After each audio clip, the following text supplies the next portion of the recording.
नीलू कुत्ता महादेवी वर्मा।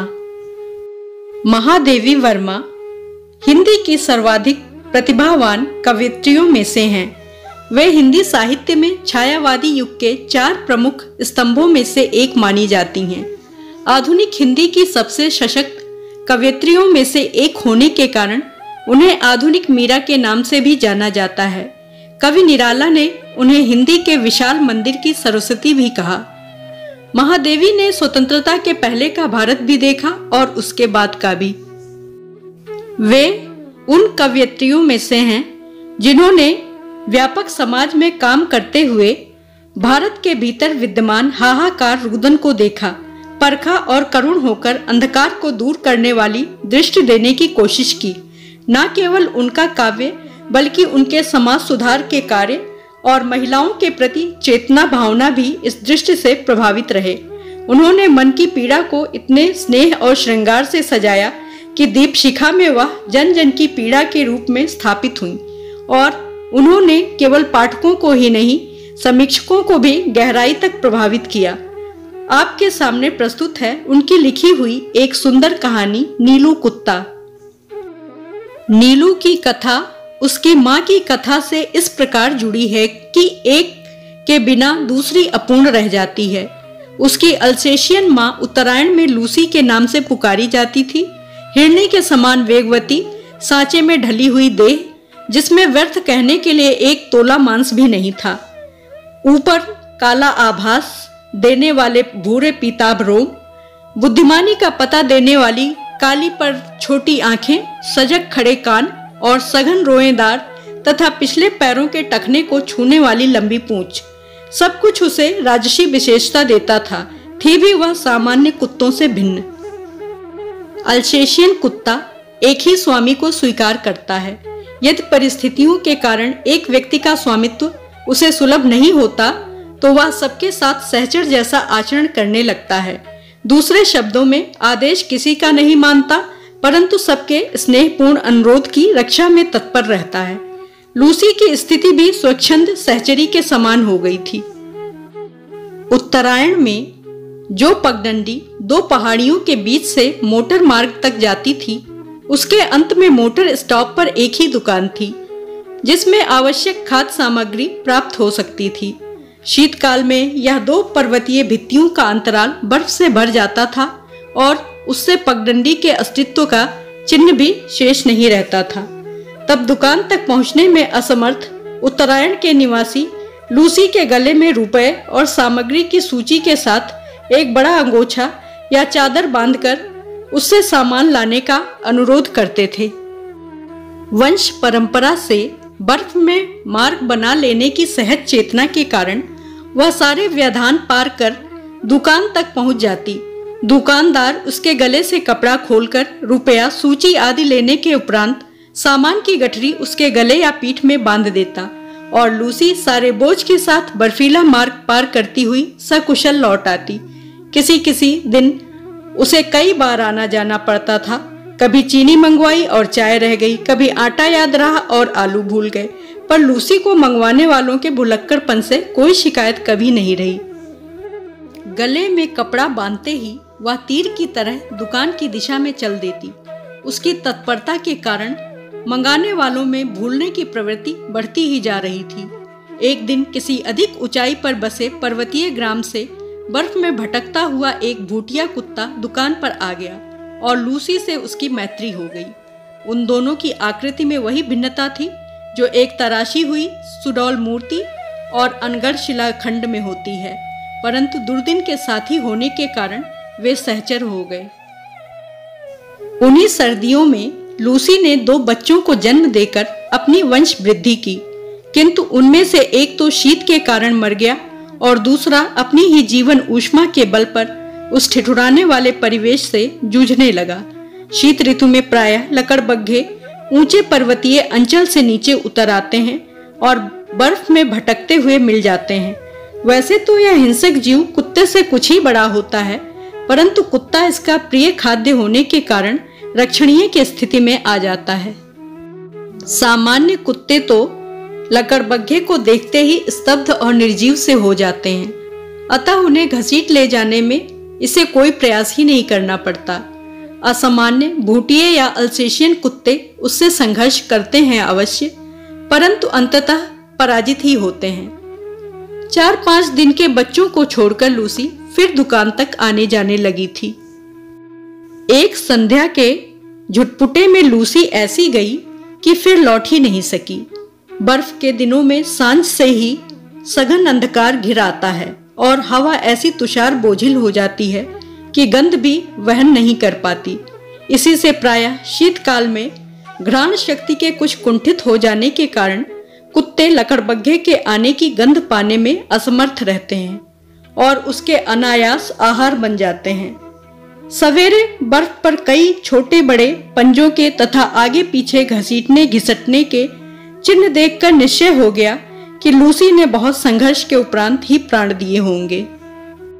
बर्फ पर रक्त के पनीले धब्बे ऐसे लगते थे मानो किसी बालक की ड्राइंग पुस्तिका के सफेद पृष्ठ पर लाल स्याही की दावात उलट गई हो। लूसी के लिए सभी रोए, परंतु जिसे सबसे अधिक रोना चाहिए था वह बच्चा तो कुछ जानता ही ना था। एक दिन पहले उसकी आंखें खुली थीं, अतः वह माँ से अधिक दूध के अभाव में शोर मचाने लगा। दुग्ध चूर्ण से दूध बनाकर उसे पिलाया, पर रजाई में भी वह माँ के पेट की उष्णता खोजता और न पाने पर रोता चिल्लाता रहा। अंत में हमने उसे कोमल ऊन और अदबुने स्वेटर की डलिया में रख दिया, जहां वह माँ के सामीप्य सुख के भ्रम में सो गया। डलिया में वह ऊन के गेंद जैसा ही लगता था। आने के समय में उसे अपने साथ प्रयाग लाना पड़ा। बड़े होने पर देखा वह अपनी माँ के समान ही विशिष्ट है। भूटिये बाप और अल्सेशियन माँ के रूप रंग ने उसे जो वर्ण संकरता दी थी, उसके कारण ना वह अल्सेशियन था ना भूटिया। रोमों के भूरे, पीले और काले रंगों के सम्मिश्रण से जो रंग बना था वह एक विशेष प्रकार का धूप छां ही हो गया था। धूप पड़ने पर एक की झलक मिलती थी, छां में दूसरे की और दिन के उजाले में तीसरे की। कानों की चौड़ाई और नुकेलेपन में भी कुछ नवीनता थी। सिर ऊपर की ओर अन्य कुत्तों के सिर से बड़ा और चौड़ा था और नीचे लंबोतरा पर सुडौल। पूंछ अल्सेशियन कुत्तों की पूंछ के समान सघन रोमों से युक्त पर ऊपर की ओर मुड़ी कुंडलीदार थी। पैर अल्सेशियन कुत्ते के पैरों के समान लंबे, पर पंजे भूटिये के समान मजबूत, चौड़े और मुड़े हुए नाखूनों से युक्त थे। शरीर के ऊपर का भाग चौड़ा, पर नीचे का पतले पेट के कारण हल्का और तीव्र गति का सहायक था। आंखें ना काली थी, ना भूरी और ना कंजी। उन गोल और काली कोर वाली आंखों का रंग शहद के रंग के समान था, जो धूप में तरल सुनहला हो जाता था और छाया में जमे हुए मधुशा पारदर्शी लगता था। आकृति की विशेषता के साथ उसके बल और स्वभाव में भी विशेषता थी। ऊंची दीवार को भी वह एक छलांग में पार कर लेता था। भले का स्वर इतना भारी, मंद और गूंजने वाला था कि रात्रि में उसका एक बार भौंकना भी वातावरण की स्तब्धता को कंपित कर देता था। अन्य कुत्तों के समान खाने के लिए लालित रहना, प्रसन्नता व्यक्त करने के लिए पूंछ हिलाना, कृतज्ञता ज्ञापित करने के लिए चाटना, याचक के दीन भाव से स्वामी के पीछे पीछे घूमना, अकारण भौंकना, काटना आदि प्रकृति दत्त स्वान गुणों का उसमें सर्वथा अभाव था। मैंने अनेक कुत्ते देखे और पाले हैं, किंतु कुत्ते के दैन्य से रहित और उसके लिए अलभ्य दर्प से युक्त मैंने केवल नीलू को ही देखा है। उसके प्रिय से प्रिय खाद्य को भी यदि अवज्ञा के साथ फेंक कर दिया जाता तो वह उसकी ओर देखता भी नहीं। खाना तो दूर की बात है, यदि उसे किसी बात पर झिड़क दिया जाता तो बिना बहुत मनाए वह मेरे सामने ही ना आता। विगत 12 वर्षों से उसका बैठने का स्थान मेरे घर का बाहरी बरामदा ही रहा, जिसकी ऊपरी सीढ़ी पर पोर्टिको के सामने बैठकर वह प्रत्येक आने जाने वाले का निरीक्षण करता रहता। मुझसे मिलने वालों में वह प्रायः सबको पहचानता था। किसी विशेष परिचित को आया देखकर वह सदर्प धीरे धीरे भीतर आकर मेरे कमरे के दरवाजे पर खड़ा हो जाता। उसका इस प्रकार आना ही मेरे लिए किसी मित्र की उपस्थिति की सूचना थी। मुझसे आ रही हूँ सुनने के उपरांत वह पुनः बाहर अपने निश्चित स्थान पर जा बैठता। ना जाने किस सहज चेतना से वह अपरिचित या असमय आए व्यक्ति को जान लेता था। तब नितांत निरपेक्ष और उदासीन भाव से उसकी घंटी बजाना, नौकर का आकर समाचार ले जाना आदि देखता रहता। कुत्ते भाषा नहीं जानते, ध्वनि पहचानते हैं। नीलू का ध्वनि ज्ञान इतना विस्तृत और गहरा था कि उससे कुछ कहना भाषा जानने वाले मनुष्य से बात करने के समान हो जाता था।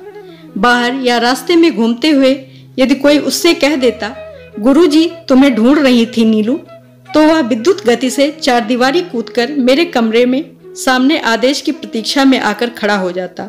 फिर कोई काम नहीं है, जाओ कहने के पहले ही वह मूर्तिवत एक स्थिति में ही खड़ा रह जाता। कभी कभी मैं किसी कार्य में व्यस्त होने के कारण उसकी उपस्थिति जान नहीं पाती और उसे बहुत समय तक बिना हिले डुले खड़े रहना पड़ता।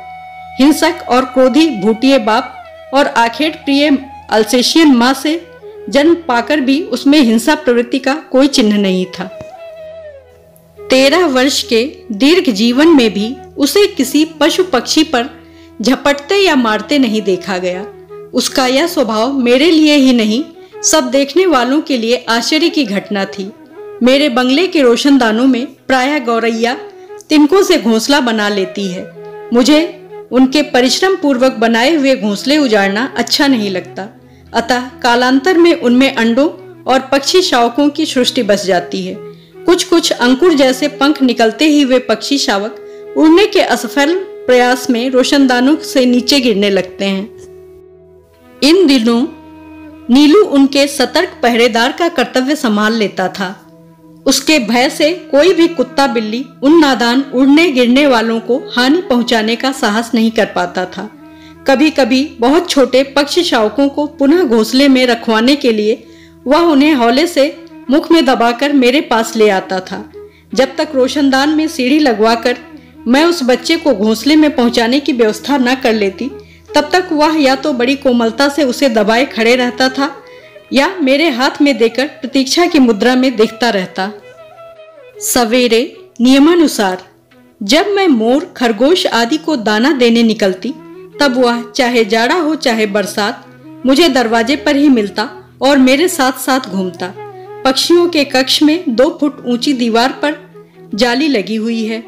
नीलू दीवार पर दोनों पंजे रखकर खड़ा हो जाता और अपनी गोल आंखें घुमाकर प्रत्येक कक्ष और उसमें रहने वालों का निरीक्षण परीक्षण करता रहता। उससे इस नियम में कभी व्यतिक्रम नहीं पड़ा। उसका रात का कर्तव्य भी स्वेच्छा स्वीकृत और निश्चित था। सबके सो जाने पर वह गर्मियों में बाहर लॉन और सर्दियों में बरामदे में तख्त पर बैठकर पहरेदारी का कार्य करता। रात में कई कई बार वह पूरे कंपाउंड का और पशु पक्षियों के घर का चक्कर लगाता रहता। रात चाहे उजाली हो, चाहे बादल गरज रहे हों, चाहे आंधी चल रही हो, उसके चक्कर को विराम नहीं था। रात के सन्नाटे में उसके मंद गंभीर स्वर से ही हम अनुमान लगा पाते थे कि किस कोने में वह पहरा दे रहा है। खरगोश धरती के भीतर सुरंग जैसे लंबे और दोनों ओर द्वार वाले बिल खोद लेते हैं। एक रात मेरे खरगोश बिल खोदते खोदते पड़ोस के दूसरे कंपाउंड में जा निकले और उनमें से जो इस अभियान में अगुआ थे, जंगली बिल्ले द्वारा छत विछत कर दिए गए। सुरंग से बाहर जाने वालों का जो हाल होता है, उससे भीतर रहने वाले अनजान रहते हैं। अतः एक के पीछे एक निकलते हुए खरगोशों में सभी को मार्जरी या श्रृगाल का आहार बन जाना पड़ता। किंतु उनके सौभाग्य से पहरे के नित्य क्रम में घूमते हुए नीलू ने संभवतः पत्तियों की सरसराहट से सजग होकर चारदीवारी के पार देखा होगा और शीत की कोहरा छन्न रात की मलिन चांदनी में भी उसने खरगोशों के संकट को पहचान लिया होगा। उसके कूदकर दूसरी ओर पहुंचते ही बिल्ला तो भाग गया, परंतु खरगोशों को बाहर निकलने से रोकने के लिए वह रात भर ओस से भीगता हुआ सुरंग के द्वार पर खड़ा रहा। यह परोपकार नीलू के लिए बहुत महंगा पड़ा, क्योंकि उसे सर्दी लगने से न्यूमोनिया हो गया और कई दिनों तक इंजेक्शन दवा आदि का कष्ट झेलना पड़ा। वैसे वह शांत भाव से कड़वी दवा भी पी लेता था और सुई भी लगवा लेता था। एक बार जब मोटर दुर्घटना में आहत हो मुझे मार्ग से ही अस्पताल जाना पड़ा, तब संध्या तक मेरी प्रतीक्षा करके और कपड़े, चादर, कंबल आदि सामान अस्पताल में ले जाने वालों की हड़बड़ी देखकर उसकी सहज चेतना ने किसी अनिष्ट का आभास पा लिया। जो भी उस संध्या को मेरे बंगले पर पहुंचा, वह नीलू की विषादमयी निश्चेष्ट मुद्रा देखकर विस्मित हुए बिना नहीं रहा। जब 3 दिन तक उसने ना कुछ खाया ना पिया, तब डॉक्टर से अनुमति लेकर उसे अस्पताल लाया गया।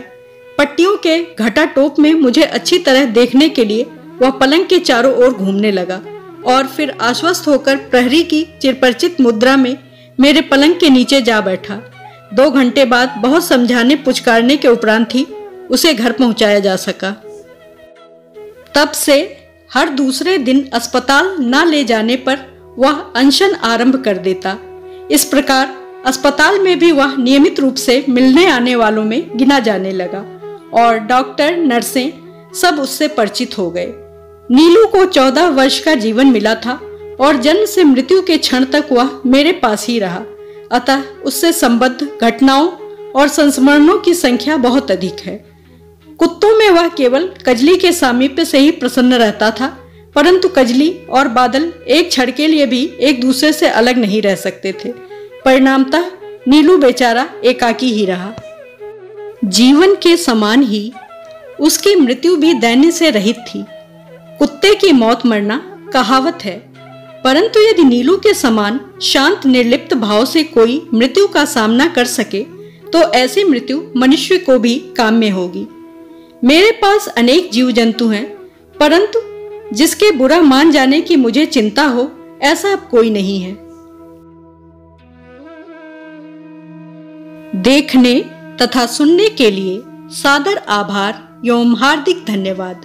कृपया मेरे चैनल को सब्सक्राइब और वीडियो को लाइक, शेयर और कमेंट करना ना भूलें।